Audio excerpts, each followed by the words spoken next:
বিশ্বকাপ জয়ী আর্জেন্টিন গোলরক্ষক এমিলিয়ানো দিবু মার্টিনেজকে দলে ভেড়াতে এবার সরাসরি আলোচনায় নেমেছে চেলসি। অ্যাস্টন ভিলার এই গোলরক্ষকের জন্য ইতিমধ্যেই প্রস্তাব দিয়েছে লন্ডনের ক্লাবটি। সংবাদ মাধ্যম ইএসপিএনের তথ্য অনুযায়ী দুই ক্লাবের মধ্যে চলছে দর কষাকষি।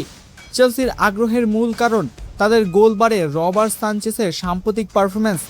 গত সোমবার ফুলহামের বিপক্ষে ৩-২ গোলে হারে সানচেসের পারফরম্যান্সে বড় দুর্বলতা দেখা যায়। ফলে নতুন একজন অভিজ্ঞ গোলরক্ষক খুঁজছে ক্লাবটি।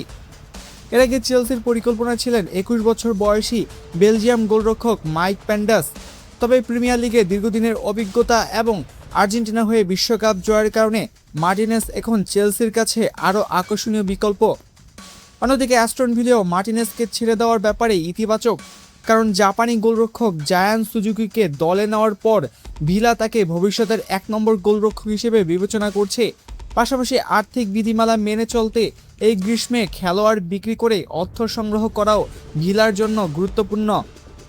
২০২০ সালে প্রায় ১৭ মিলিয়ন পাউন্ডে আর্সেনাল থেকে অ্যাস্টন ভিলায় যোগ দিয়েছিলেন মার্টিনেজ।